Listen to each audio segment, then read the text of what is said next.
வணக்கம் நண்பர்களே, எப்படி இருக்கீங்க? ஒவ்வொரு நாளும் ஒவ்வொரு தடவை ஒவ்வொரு விஷயத்த உங்களுக்கு நான் பகிர்ந்துக்கிட்டு இருக்கேன். சரி, இன்னைக்கு பேச வேண்டிய விஷயம் என்னன்னா, இப்போ ரீசெண்டாக போயிட்டுருக்கு. ஸ்பெஷலாக தமிழ்நாட்டில் போகுது. அது மாதிரி நம்ம மற்ற ஊரில் பற்றி தெரியல. தமிழ்நாட்டை பொறுத்த வரைக்கும் இளம் நடிகர், ரொம்ப ஃபேமஸாக நல்ல மனிதர் அவர். எனக்கு எனக்கு அவ்வளோவா பழக்கம் இல்லைனா கூட அவர் ரொம்ப அருமையான நல்ல மனுஷன். நடிப்பேன். அதை யாரும் ஆள் பேரை சொல்லக்கூடாது. எங்களுடைய இதில் யாரையும் சொல்ல விரும்பலை. அது மாதிரி இவர் ஒருத்தர் இப்போ ரீசெண்டாக அரெஸ்ட் பண்ணியிருக்காங்க. 10 வருஷம் 15 வருஷன்றாங்க. அதுக்கப்புறம் ஒரு லாயரை பார்த்து அது பண்ணி வெளியில், அதெல்லாம் நமக்கு தேவையில்லாத விஷயம். இது மாதிரி நமக்கு தெரிந்த ஒரு ஒருத்தர் தான். ஆனால் ஆயிரக்கணக்கான நடிகர்கள், கலைஞர்கள் எல்லாமே அதுக்கு அடிமையாக்குறாங்க. சரி, என்ன காரணம்? நமக்கு சாப்பாடு இருக்குது, படுக்கிறதுக்கு இடம் இருக்குது, வசதி இருக்குது, கார் இருக்குது, பங்களா இருக்குது. அதுக்கு மேலே என்ன வேணாலும் உங்களுக்கு இருக்குது. எனக்கு நினச்சா இந்த ஊருக்குனா போகலாம், நினச்சா இங்கே வேணால் சாப்பிடலாம், எத்தனை காரணம் மாற்றலாம், என்ன வேணாலும் நினச்சி எப்படி விடவா. ஆனால் அதையும் மீறி எதுக்காக அவங்க போதைக்கு அடிமை ஆகிறார்கள்? இதை ரொம்ப டீப்பாக பார்க்கணும். அப்போது ஏதோ ஒன்று மிஸ் ஆகிருக்கு. ஏதாவது ஒன்று டிஃப்ரெண்ட்டாக பார்க்கணும். எல்லாமே பார்த்து பிடிச்சிருச்சு, எல்லாத்தையும் அனுபவிச்சாச்சு. சில பேர் லேடிஸு எல்லாமே பலவிதமான பழக்கம் இருக்குது. அது கூட திருப்தி ஆகலை. இன்னும் ஏதாவது கிடைக்குமா? இவ்வளோ என்ன பண்ணுறது? பணம் தானே. இப்போ டெய்லி நான் வந்தவங்க போய் குடிக்கிற பழக்கம் உண்டு. சரி, சாயந்தரம் 6 மணியான ஒரு பார்ட்டி இருக்கலாம், ஒரு குடிக்கலாம், போகலான்னு இருக்கலாம். அது ஒரு டெய்லி ஒரு பொழுதுபோக்கு மாதிரி அப்படியே ஒரு காலங்களை ஓட்டுவாங்க. அது பரவாயில்ல. அதுக்கு மேலே ஒரு வேறு ஏதாவது பார்க்கலாமே.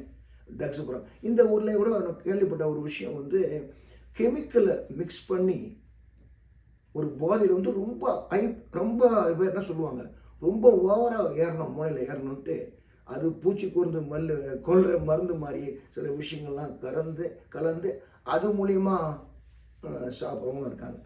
இதெல்லாம் இது ஏன் இது மாதிரி ஆகுது? இது ஏன் இப்படி அடிமையாக வராங்க? என்ன காரணம் அப்படின்னா, அவங்க வேற ஏதாவது கிடைக்குமா, ஏதோ ஒன்று மிஸ். அப்படின்னா என்ன அர்த்தம்?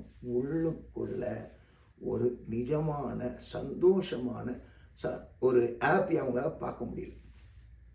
அதாவது இதயம் அவர் பகவான், அம்மா பகவான் சொல்கிறது என்னன்னா, கல்கி பகவான் சொல்கிற விஷயம், அவர் சொல்கிற மேட்டர் என்னன்னா, ஒன்றைக்கு அவங்க இதயம் மலர்ந்து பூ போல மலர்ந்து அதில் பிளஸ் அப்படின்னு ஆனந்த காற்று உள்ள போய் சந்தோஷமாக ஆகும்போது ஹாப்பியால் ஃப்ளைங் நடக்கும்போது ஆகாயத்தில் நடக்கிற மாதிரி இருக்கும்.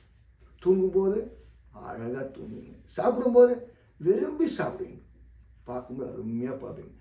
கஷ்டமே இல்லை, தூங்க. வலி உடம்புல இருந்தால் கூட அந்த வலியை கூட அதை மனசு என்ன பண்ணும், அப்புறம் சரியாயிடும். அதை ஏற்றுக்க மனசு கஷ்டம். ரொம்ப துடிக்கிறவங்ககிட்ட இன்னும் ஒரு தமிழில் ஒரு பாட்டு இருக்குது. பாம்பு கடிக்கும்போது பாழும் உடல் துடிக்கும் போது எப்படி பொங்கி வரும் சிரிப்புன்னு ஒரு பாட்டு இருக்குது.